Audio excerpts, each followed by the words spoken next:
Welcome to the program, everyone. I'm Nnamdi Odipo. In the spirit of resilience in the face of adversity and in tandem with the low-key commemoration of the first year in office, of course, in the second term of President Muhammadu Buhari, we would reflect on some of the high points and challenges associated with his 5-year stay in government. And of course, we would look at areas where there have been improvements and achievements and look at subsisting challenges like I just made allusions to earlier. But before we go ahead, I would like for my colleague who is here, Elizabeth Omoruyi, to give us a preview of what the media review segment would look like. All right, this week we'll be taking a look at the present administration and the media. No doubt, the administration has recorded successes virtually in all the sectors. Well, how did this happen? It means the media played a very vital role. So we'll be comparing 2015 and now. What role did the media play? That's our focus on the media review segment. Very well. It promises to be quite enlightening and insightful. Let's get straight into the business of the day.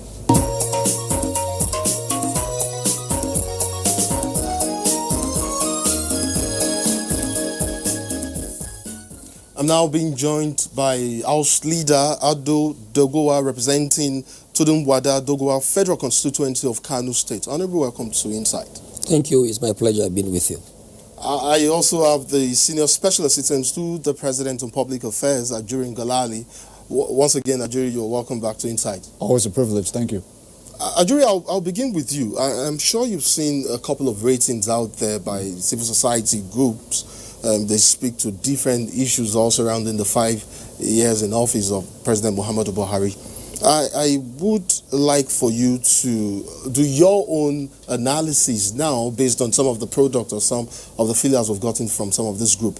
A couple of them listed 3 key areas as areas where they think or perceived that the president has performed optimally or has done the utmost. They listed security, they listed anti-corruption fights, that's the crusade, and of course there was also agriculture. If you are to pick, I mean, your own top 3, right, which areas would they be? Well, first of all, I'm so glad, Nnamdi, that you asked this question. First of all, to say that you mentioned the word perception, and many of the analysis that are currently out there are based on perception. So I want to deal with fact, because fact is incontrovertible. When you look at, let's start with corruption.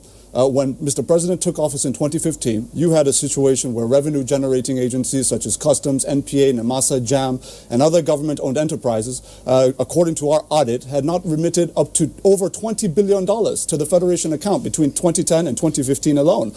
Since then, since Mr. President took office, we have seen consistently the Customs Service, for example, remitting over ₦1 trillion every single year. NPA, NAMASA, and JAM also remitting hundreds of billions of naira. Now, that's that. If you look at the civil service, what did we have in 2015? We had a situation where 54,000 ghost workers were having their fake salaries being diverted to bureaucratic fat cats, costing the nation 200 billion naira every single year when Mr. President took over. With the presidential initiative on continuous audit, those 54,000 ghost workers were removed. That 200 billion naira every single year was put back into the Federation coffers, and obviously that has now amounted to about 1 trillion naira since then. Now, if you talk about the recoverables in terms of the EFCC, we have seen a situation where in the last 10 years, between 2009 and 2019, 1.2 trillion naira was recovered by the EFCC. Between 2009 and 2015, the first 6 years, less than 300 billion was recovered. From 2015 to 2019, 939 out of the 1.2 trillion was recovered. We have seen the imprisonment of officials from PDP to APC, even a sitting Senate Chief Whip, a member of the ruling All Progressives Congress has been imprisoned. A lot has gone on in terms of the anti-corruption fight. If you look at the economy, what did we have?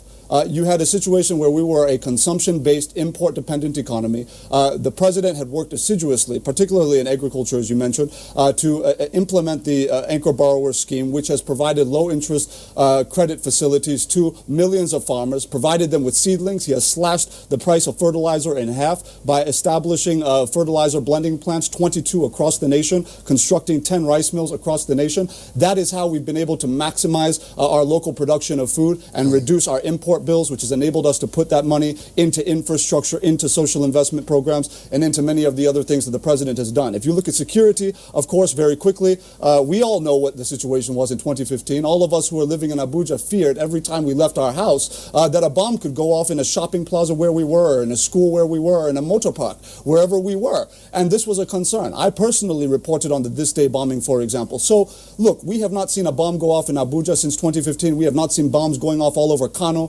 since 2015. A lot has gone on in terms of security, and of course, we've removed Boko Haram from the Federation's territory as so well. your facts align with their perception. So I would take it that you're also in agreement with some of these assessments that mentioned that the president has done quite the needful in these areas.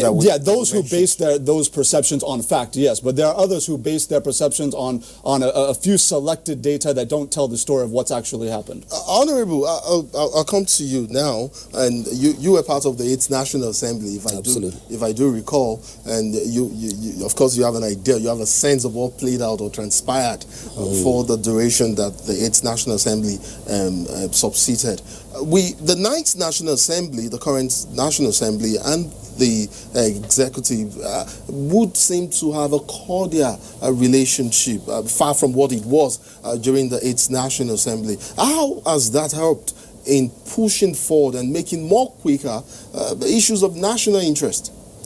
I think naturally looking back from experience, not only myself, the Speaker, the Senate President were also members of the 8th National Assembly leadership. So looking back in experience, we came to understand that we must have to start on a paradigm shift. A shift that will come up with a different conception. We must have to do things differently, because the experience we had in the 8th National Assembly was not quite good for governance. And that paradigm shift was more or less based on the fact that we have to look at governance from the perspectives of collective responsibility. You cannot just call or single out executive arm of government to say, oh, that's government. They cannot be government. The legislature too, as an institution, alone cannot be government. You can only perceive governance and the operation of a government from the context of the tripartite relationship between the executive, the judiciary, and the legislative arm of government. So obviously that was where we started, and therefore marked a complete shift from the past. And I want to believe, even going by our traditional and statutory responsibilities of oversight and some other things that we have to watch over the activities of the executive arm of government, it does not mean that we always have to fight before we do our job. The cat and mouse relationship is not the way to go. We have done that the other time. It didn't work.